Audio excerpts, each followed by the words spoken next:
Hello and welcome to the Provo Library Podcast, the inaugural episode. My name is Erika Hill. I'm the Community Relations Manager here at the library. And I'm Carla Gordon. I am the Library Director. And we are trying a new thing. Yay! So on this podcast, we're going to talk a lot about different things in the library. We're going to bring other people on and talk about books and library services and our cool building and just about anything we can think of that we feel like might be interesting to you. That sounds like what we're planning on doing. Yeah. Just a modest We're mission. just going to bring you everything. Everything. So that's what we try to do here at the library. So on this first episode, I thought we would do a let's get to know the library director. So Yeah. Carla Gordon. Yeah. I'm the new Library Director, so I've only been the director for 9 months, and I followed very big shoes. That is true. Gene Nelson was a director for many years, and he was amazing and taught us all a lot. And so taking over it's been fun, but also there were big expectations. It's intimidating a little. It's a little intimidating, but it's been good. It's been so good. We have an amazing staff, and the community's been so supportive, and so far I've loved it. Very good. So let's talk a little bit about you. Where did you get your start in libraries? Where have you gone since then? All those things. My first official job in a library was in my middle school library. Ooh. Yeah, summer job. And I liked that, but I honestly never really thought about I was going to be an accountant. That seemed like fun. Partially because when I was library aide, I got a B, which is like one of my lowest grades. You got graded on like library aide, I did. how? I don't know. What? I don't know. What kinds of tests? There What was kinds of assignments? I don't even remember. I just remember the grade, which tells you something about me. I just remember the grade I was given. But then I went to the university, or Utah State University, for my undergraduate degree, and I majored in business, but I worked at the library there, and I put books away. And I loved the atmosphere. I just liked learning. I liked books. I realized that would be a good place to work. So I decided to be a business librarian at a university. Where you still are today. Where I never managed to get. I went and got my master's in library science at the University of Washington, did an internship at the Seattle Public Library, decided that was fun, did a couple of other internships in different kinds of libraries. And then as I was graduating, they said, there are no jobs. None of you are going to get jobs. And I kind of freaked out and started applying. I wanted to come back to Utah because that's where my family was. And I saw this job at Provo City, and I was like, well, let's try. So I tried for it, and they gave it to me, and I said, I will stay for 3 years, and then I'm going to move on to a university because that's where I really want to be. 24 years later, I couldn't leave. The longest 3 years. It's the longest 3 years of anyone's life. Yeah. So started just as a librarian in the Adult and Teen Services Department, and then moved up in management over the years until here I am. Here you are. Yeah. And I am a Provo librarian through and through. I've really never professionally worked anywhere else, and I don't regret that a bit. I love it here. So in your time here, what has changed? I don't know if I want to say what has changed the most, because probably the thing that has changed the most initially was just the building. Yeah, because I started on Center Street, worked Center Street for a year and a half, almost 2 years. And then we moved over here. And, the changes that came were that we could all of a sudden do programming. So I was Adult and Teen Services librarian, and in the old building, we had no programming space. We did 0 programming. We didn't do anything. And when we moved over, we got a Gates computer lab, and it was back when computers were new and everybody was learning. So we got to do classes. I taught people how to use a mouse and what a floppy disk was. Oh, floppy disk. Yeah, I know. It was so long ago. And so we started doing programming. We got like our summer reading program going. Like there's just been so much. I think programming is where we've grown the most. I think a lot of people don't remember back that far ago, but we've always had amazing children's programming, and that has never changed. And it's just been steady and amazing for years and years and years. But the adult and teen stuff has just been steadily growing for those 20 years. And it's been so fun to like just find new things that we could do and find new ideas and find new passions and find things that librarians cared about and things that the community cared about and just find ways to fulfill those needs. It's been really fun. We've done so many fun things. We have done so many fun things and keep doing. Like, yeah, I don't know. I make the joke a lot that I like to take my hobbies and turn them into library programs. And it's the most fun. And I feel like we have a lot of librarians who do that. We do. I just did one that, I mean, I've been meaning to do it for years, but our puzzle exchange that we did in April was so much fun. And I've been meaning to do it for so long and just never got it going. But we plan to do that annually now because it's fun. So just finding those things, just those things that work, that we can afford, that like people respond to, that get people excited and get people in the building. Those are the things that we're looking for. Cool. So what is a day in the life of a library director look like? It looks like email and meetings. Does that sound accurate? There's always a lot of emails. There's always a lot of people that I'm trying to coordinate with. And then, meeting with people on staff just to make sure everybody has the resources and the support and all that they need. And then I have meetings with the city, different departments and city management, all those things to make sure we're moving that direction. And just random things pop up. We've done a couple grants in the last little while, so I've been working on those. I can't let go of my programming passion. So there's things that I've just been like, okay, and now the director gets to do a program every month. And I just find something that I want to spearhead, like the book sales. I kind of take lead on those. And then this building. This building is so beautiful. It is. It's so great. But even though it feels new because it feels really old because it's the Academy building, but we haven't been in it for terribly long, but we really have. We've been here for 20 years.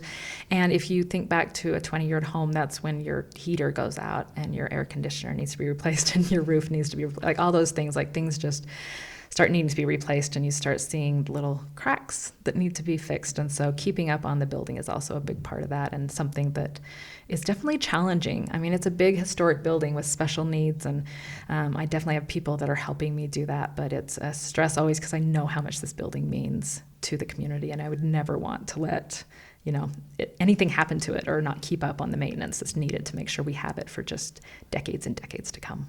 Yeah. We do have bats in our belfry a little bit. We do have bats in our belfry, but we have nets to keep them out of the actual building. We do. We will try to keep them in the belfry. Very nice. So in your time at the library, this is a sort of an on-the-spot question. Oh, yeah. Can you think of the weirdest thing you have been asked to do, or yeah. Yeah, it didn't happen to me, but the thing that comes to mind first of all is when a group was using the ballroom and they came in and asked our director, Jean Nelson at the time, if they could bring a camel to the ballroom. And we're like, well, it wouldn't fit in the elevator. And they're like, well, camels are really good at stairs. And we were like, that does not matter. That's not the problem we're worried about. Don't have a policy about it, but no camels in the ballroom. Anytime you play a game like Balderdash and you see those games or those laws that are like every goldfish on a public transportation needs to have its own seat, and you think, what happened with a goldfish on a bus that made them pass that law? So if you're reading through our policies and they explicitly say no livestock in the ballroom, now you know. That is why someone asked. I think that's kind of the thing. It's also one thing that I absolutely love about working in the library is like you think after working 24 years at the reference desk at the Provo Library, I would know the answer to every question and nothing would surprise me, and you would be wrong. Yeah. Because you will always find some other, and it's not even like always strange, weird things. Like, it's just like, that is a really good question. Let's find out. I don't know. Just everybody has different needs, and we love it when they come to the library to fulfill those needs because that's what we're here for. But it makes our jobs so unique and so just fun. Just fun. There's always a different thing that's going on. There's always a different kind of story to tell, and we have good stories. But I need to have a list. I should have been taking a list over the years of all of the crazy things. I maybe should have prepped you. I know. For that question. Think about your weird library stories. They're just usually it's just like it's just working with people that just everyone's a little bit different and has a different expectation of what life is going to bring them or what they need at the moment. And sometimes what you need is a camel. I mean, like, I've gotten questions like, they come to the desk like, I need a picture, like a photograph of a dinosaur. Like, you hear those, but you really get questions like that. Like, I need a photograph of a real dinosaur. And it's like, you have to just nicely go, like, I can do some depictions. I had someone ask once, which is awesome because if I was going to get a tattoo, it would be a Celtic tattoo. Mm-hmm. And they came in and they wanted, what was it they'd asked for? But it was something that, like, there was no way I could have found that was like Celtic art. Anyways, it was a cool question, and we looked around, but it was like, this does not exist. Or the little girl that came in and said she wanted books about real witches. And it just reminded me of when my daughter was asking about leprechauns, and I was like, they're not real. She's like, what do you mean they're not real? I'm like, yeah, like unicorns. And she said, unicorns aren't real. And then I realized I was a terrible mom. Crushing dreams. Librarians, crushing dreams, one true fact at a time. Find this nice way to say, I don't know that I can find a book about real witches doing real magic and flying on brooms. We'll look for something about myths and legends. Can I talk to you about the Salem witch trials? Any interest there? Yeah. So anyways, yeah, it's fun. There's always something new going on at the reference desk. That is true. No shift is uneventful. So it's fun. I have on my notes to ask you about reading versus listening. Well, this has been a debate for years. The past library director was very dismissive of audiobooks. That's true. But I am extremely addicted to audiobooks. I don't have time to read, like, just to sit down and actually read. And that's probably, a thing I should work on, finding that dedicated time. I read to my daughter. There are things I read, but when it comes to books on my reading list, I am a pure listener. I listen. Because you can do it while you're doing dishes, That's or while true. you're traveling, or while you're vacuuming, or while you're doing games on your phone. When you can actually be reading, you can still be listening. I'm a listener, 100%. So I feel like many people who work in libraries have some kind of foundational story in their like you can talk about like you talked about, I worked at my middle school library, but I got a B as a library aide or something. In the reading versus listening thing, one of the weird things that I can point to in my own life is that when I was about 14, I did a lot of babysitting, and there was one family who they asked what I charged, and because I was young and had not been taught my own worth when it came to employment situations, I said the very whatever you want to pay me, you can do whatever. And they said, can we pay you in book on tape? And I said, sure. And I got pretty hooked on I don't know why this family had nearly the entire Covenant communications like backlist, just tapes and tapes and tapes. They had a library, and I kept thinking perhaps I need to babysit for the Trotters because I need book 4 in the Children of the Promise series.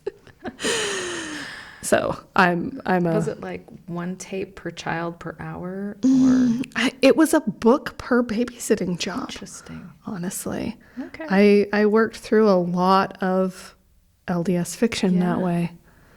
Yeah, like I grew up reading a lot. I lived in unincorporated Box Elder County. So we had a bookmobile during the summer, but other than that, I didn't have like a library. And so I didn't actually grow up going to the public library. I hadn't really had a lot of experience with that until I started working here. But I did read a lot, but a lot of it was, local publishers, stuff like that. And then I went to library school, and a lot of classics. I considered myself very well read because I had read a lot. Sure. And English classes, literature classes, all of that. But then I took a class from, her name is Nancy Pearl, but she is like the guru of all reader's advisory. So she has read everything and she can talk about books. And I actually took a class from her. Carla has an action figure. My daughter broke it actually, but Nancy Pearl did have an action figure. Mine was damaged with love. Children. Loved children. Anyways, I went to this class and people would go around, we'd talk about what we were reading, and then we would do these spider things. Anyways, I didn't know any of the authors or any of the books that they were talking about. And I realized that I was not well read at all. Well, you've changed that. I have changed that, though. The first day that I worked at the library, I tell this story sometimes. I worked at the library and I went to lunch with the director and some of the managers as a welcome thing. And they were talking about this book that everybody had read. And it was the most amazing young adult book or children's book that anyone had said. And I'd never heard of Harry Potter in my life. And they would not stop talking about it. And that has been the story of my life. Everybody's talking about Harry Potter. Everybody's talking about Harry Potter. I can say now you seem to be the one talking about the books that people have. But I do. You read a lot of books. I do read a lot of books, but not a lot of teen books or children's books. Yeah. Well, that's okay. Okay. We all have our. Everybody have our has things. to have their niche. Yeah. Okay. I have 2 more questions. Okay. One is, what is something that you are the most excited about that's happening at the library sometime soon or future? Okay. We'll start there. Okay. Well, I'm always excited for the book sales. And we do have a book sale at the end of May. And again in September. We have lots of books. We have lots of books to sell. Lots of books to sell. We're still recovering from COVID Terms of because we couldn't sell book hoarding. Anyways, we have lots of books. Please come buy our books. It helps with our programming budget also. So there's that. I'm excited about this new podcast. I think it's going to be really fun. I've heard it's going to be riveting. I know. With a title like the Provo Library Podcast. I know. How could it not be? Who isn't just searching for that and wondering why it doesn't already exist? Yeah. That, and we're just always trying to, I don't know, I'm always just talking to people about the things that you can do anytime at the library, because you're not always available when the library is putting something on. But just remembering that we have escape rooms that you can schedule and come and do anytime. We have, I think the May craft that you can come and pick up at the Yote reference desk anytime is popsicle stick frames, which can be fun. They just always have something fun. So please drop by our reference desks and our children's desks and find out what's going on, because there is always something to do at the library. Cool.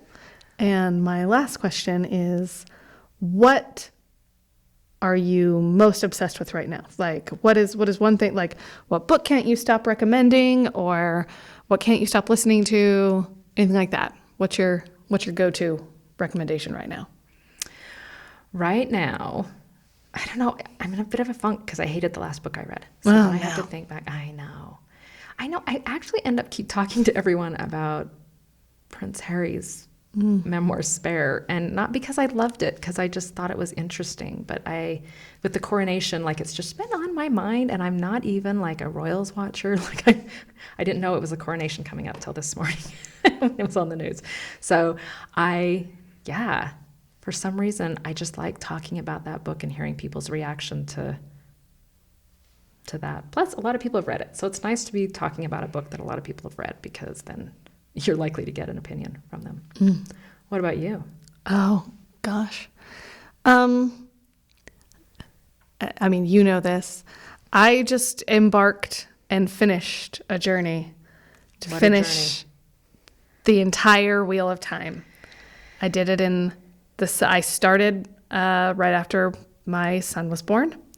He was born 7 months ago. And somehow, in everything else that I'm doing, I managed to power through all 14 of those books, including a nine-hour chapter. It's too long. It's too long. It's very long. I then listened to a book that was 9 hours, and that was... Not too long. No. Was it too long? No, it was not too long. It was just a fun, fluffy book. But I did enjoy The Wheel of Time. That could be a podcast in and of itself. And in fact, there are many and better qualified Wheel of Time podcasters. If you are interested in the Wheel of Time podcasts, I imagine there are many, so many. Probably. But I admire your dedication to that because, like, anything more than a trilogy and I'm out. Yeah. I just can't commit to it. It's a lot. It was an undertaking. And many holds lapsed while I was giving myself permission to just read The Wheel of Time. It was hard for me. I tend to read books the way I used to enjoy TV series, which is many at once. You know, Right. I'd have the book for when I was around my kids and the book for when I was on my lunch break and the book for a variety of different things. And I just follow them all. But no, I Just that. Well, you had to. powered through. Congratulations. Thank you. It's very exciting. I now, every time I pick up a new book and I'm like, oh, there's only one. There's only It's 26 one. hours, but there's only one. I don't think I've read a 26-hour book since then. They've all been, I read The Bodyguard by Catherine Center. I did The Seven Husbands of Evelyn Hugo. Yeah. Oh, they're just self-contained. I know. The Robert Galbraith series, I've been listening to that, but their new book is like 36 hours or something. And I keep pushing the hold out because I just don't know if I can commit. Obviously, I have commitment issues when it comes to books. I need it to be like 18 hours is like my max. So you won't read Harry Potter, but you're fine with Robert Galbraith. Yeah. Cool. I'm not against, I've said this before, and I should just say, I don't like Harry Potter. Carla hates Harry Potter. But it's not the author. I just really hate the character. She hates Harry Potter. I will watch the other movies, like the Fantastic Beasts ones. The Boy Who Whined. But I can't get through a Harry Potter. It probably is just, I don't know. But I love people who love Harry Potter. I support it 100%. It's just not my thing. And on that controversial opinion, we're gonna close. Thanks for joining us. Thanks for being here. Inaugural podcast.